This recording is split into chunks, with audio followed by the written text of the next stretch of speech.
व्यवहार किस आदमी के साथ करना चाहिए, व्यवहार कुशलता हमारे जीवन में कैसे आए, हमारे दिनचर्या में कैसे लेकर आए। इस बारे में महर्षि पतंजलि ने एक योग दर्शन लिखा और योग दर्शन में 4 अध्याय के पहले अध्याय के 33वें सूत्र में उन्होंने हमें बताया कि किस तरह का व्यवहार हमें समाज में करना है।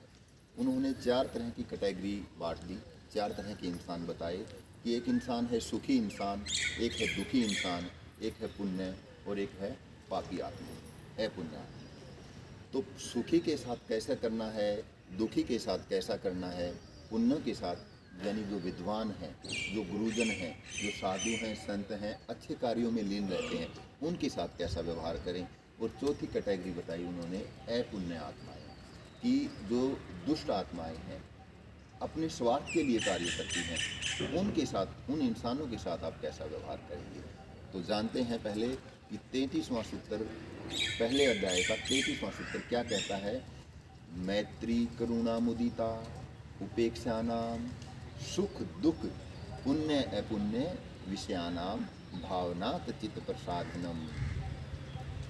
इसमें कहा गया कि मैत्री का भाव रखना है किसके साथ, जो सुखी इंसान है।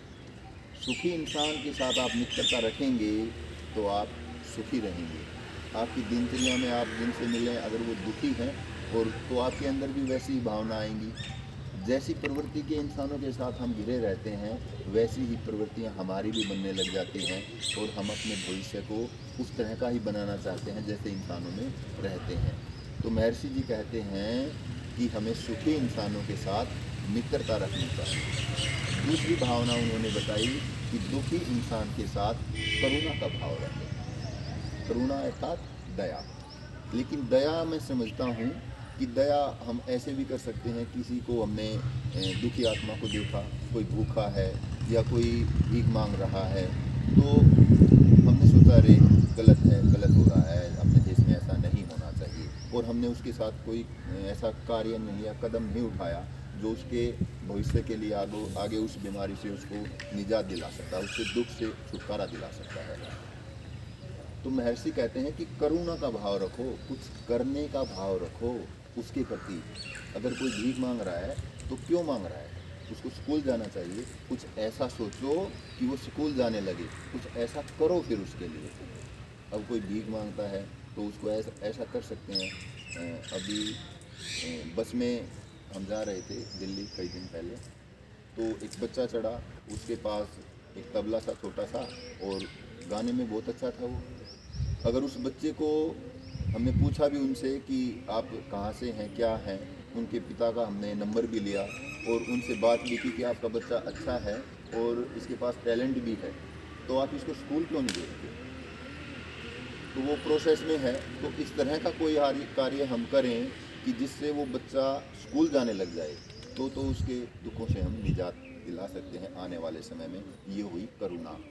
और चौथी बात है, तीसरी बात है कि हमें पुण्य आत्माओं के साथ में मुदिता, मुदिता यानी प्रसन्नता का भाव। पुण्य आत्माएं कौन होंगी, जो आपके गुरुजन हैं, विद्वान हैं, जिनको जो अच्छे कार्यों में रहते हैं। अब कोई बुरा आदमी है और उसको देख के आपने मुदिता यानी प्रसन्नता का व्यवहार किया, तो बुरा आदमी समझेगा यार तेरे तो समाज में अच्छी इज्जत है। और बुरे के साथ में कैसा बताया उन्होंने, अपुण्य आत्माओं के साथ में व्यवहार करना उपेक्षा का। देखिए महर्षि पतंजलि ने कहा उपेक्षा करनी है अपुण्य आत्माओं की, उनसे लड़ाई नहीं करनी। उपेक्षा यानी बच के निकल जाओ, क्योंकि उनको समझाना तो भैंस के आगे बीन बजाने के समान है, वो नहीं समझने वाले हैं, समय उनको समझा देगा। प्रयास आप अपनी तरफ से कर सकते हैं, लेकिन उपेक्षा का भाव रखने के लिए महर्षि पतंजलि कहते हैं।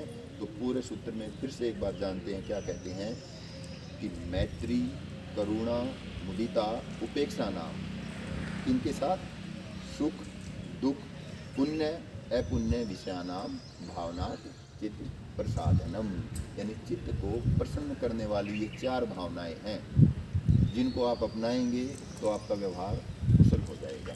जो भी सुखी दिखे उनसे मित्रता करनी है तो सुखी के साथ ही मित्रता करो, दुखी दिखे तो उनके दुखों के निवारण के लिए करुणा का भाव लेकर आओ और उनके लिए कुछ करो।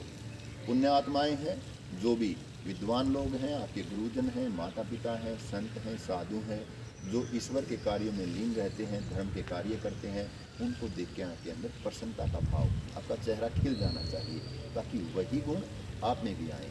और चौथी भावना बताई उन्होंने, उपेक्षा की भावना। हमें इग्नोर करना है, लड़ाई नहीं करनी, झगड़े नहीं करने। कोई बुरे कार्य कर रहा है तो उसके प्रति उपेक्षा, उसकी आव भगत नहीं करेंगे। अगर आव भगत की तो उसको लगेगा कि अरे बुरे कार्य करने वालों का भी सम्मान हो रहा है। तो ये बात आप ध्यान रखेंगे महर्षि पतंजलि की सभी, तो आपका व्यवहार एक दिन कुशल हो जाएगा। आप व्यवहार में निपुणता आ जाएगी।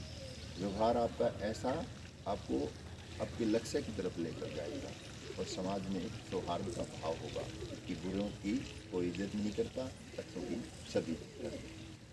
जय हिंद, जय भारत। आशा करते हैं आपको समझ में आया।